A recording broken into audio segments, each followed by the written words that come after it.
Hello everybody and welcome to my review of the LG Stylo6. So I got this phone for $140 from Boost Mobile. It is a 6.8-inch full HD 1080p display with a built-in stylus. It has a 13 megapixel main camera, 5 megapixel ultra-wide angle camera, and a 5 megapixel depth sensing camera. There's a 13 megapixel selfie camera, 64 gigabytes of ROM, 3 gigabytes of RAM, and a 4,000 milliamp hour battery with fast charging. As you can see, these are all the specs that I just listed. And this is the phone itself.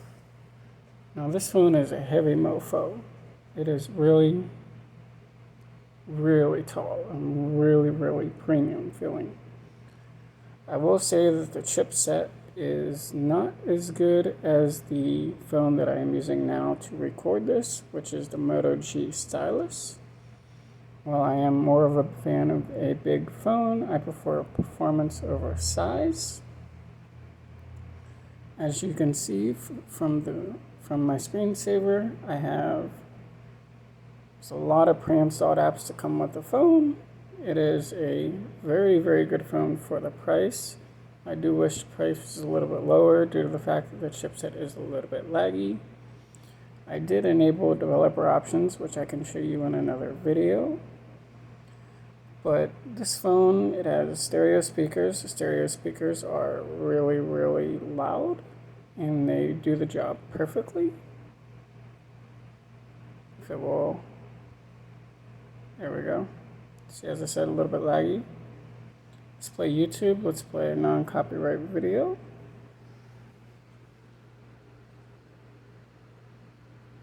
Google Fi, a phone plan by Google.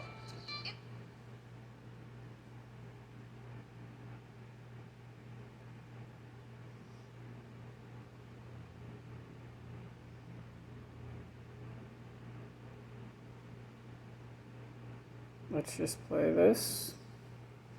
Give you an idea of how the speakers sound on full volume, if I can find them using one hand. New Chips Ahoy cookies made with Hershey's milk chocolate.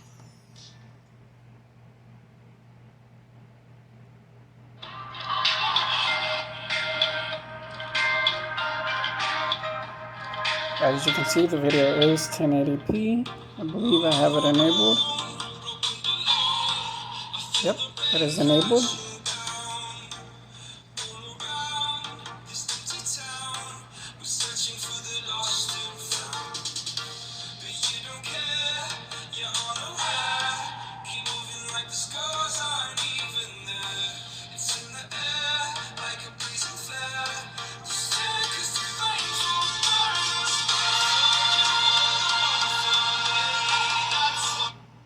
Alright, so that's a good idea of how the speakers sound. Let's do a Geekbench. So you can see with the Geekbench, I got a score of, if I can find the app.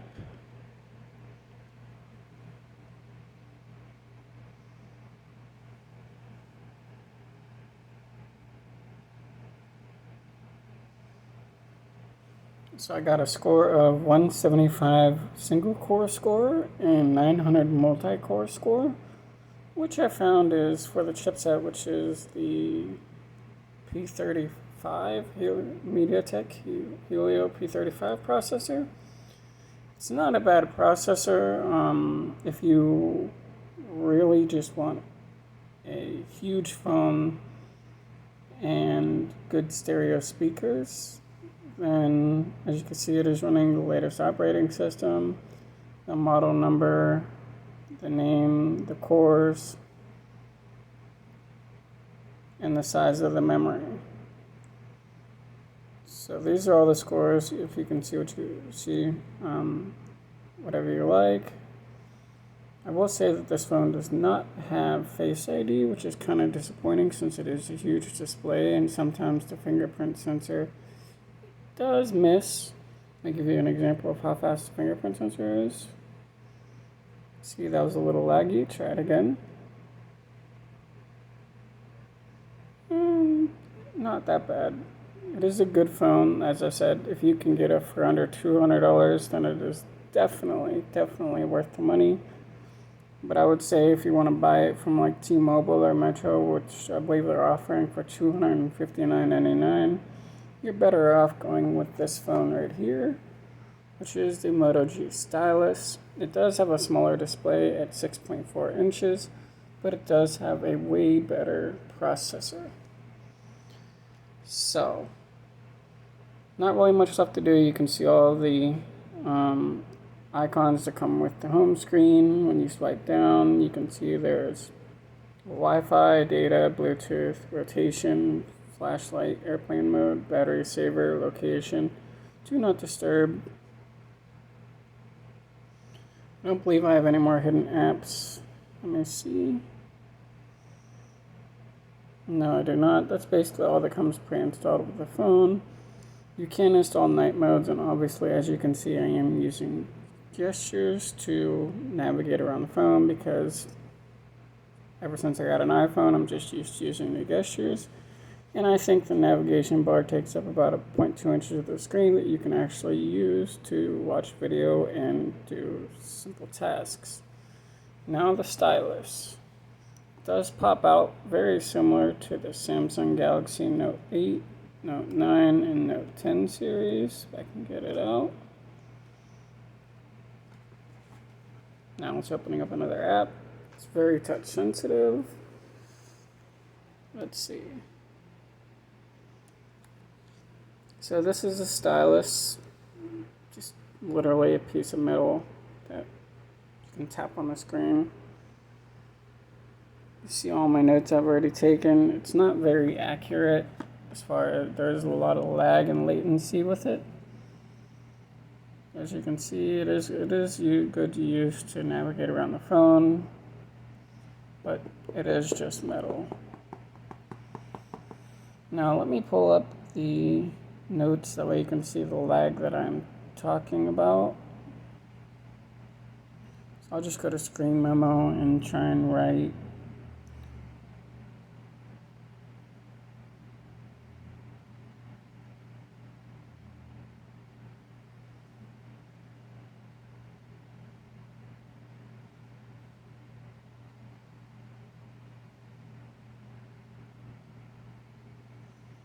basically. As you can see, there's a lot of lag from the time you point it to the time you swipe it. It's not that bad. At least you're getting a stylus. You can save it. There is another app you can download, which I always download because it's just a really good app, even though it is made by Samsung. It's called Pinup, which allows you to open up basically color, draw, it teaches you how to draw.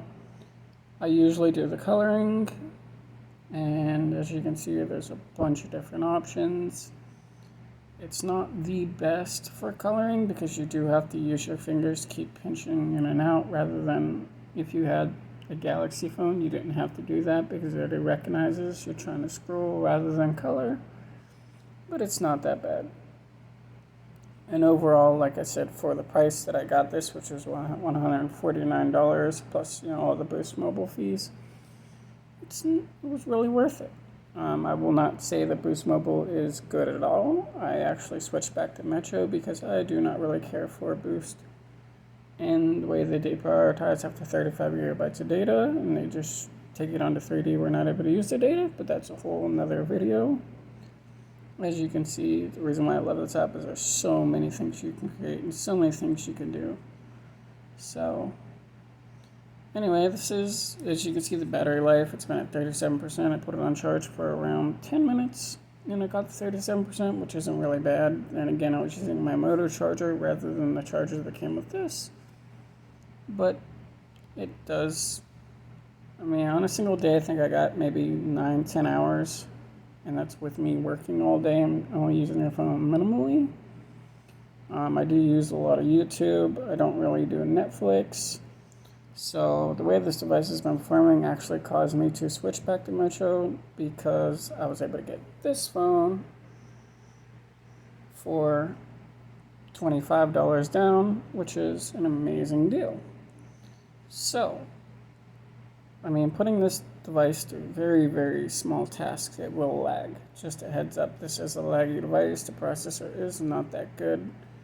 I will say that compared to all the other phones, this phone and the Alcatel 3V, which I just sold, are about the same performance. I really think that the Alcatel 3V might actually perform a little bit better, and it has a very similar screen, just a lower quality. It streams at 720, where this is 1080. It does have a very, very good looking display though. I don't know if you can see the colors through this video, but it is very, very color accurate.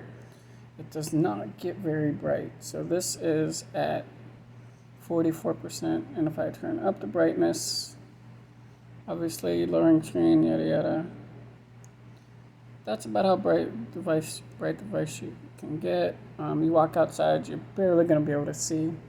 But again, that's a trade-off for getting a bigger, with LG, for getting a bigger device for around, the same price as you would get the LG Stylo6 or the LG Stylo4. So, honestly, I would say if you look at the Geekbench scores between this phone and then the two other phones, they're very, very similar in performance. So, obviously, like I said, this is a great device. You can see the back looks amazing. It has a triple camera setup. Wow, okay. There's a triple camera setup, fingerprint sensor on the back, the LG logo, and this phone is very similar to the Galaxy Note 10 Plus, which, if you can see, it changes colors. As I said, overall, not a bad phone, but if you're really going to get a phone in this price range, which again is around $219, I think Boost is offering a deal for $179. I would actually advise against it, because I would say the price I paid for it, which is $150, is more worth it for the performance you're getting. Obviously, if you really like big phones, this is definitely the one for you. So anyway, that's been my review. I hope you guys like it, and have a great day.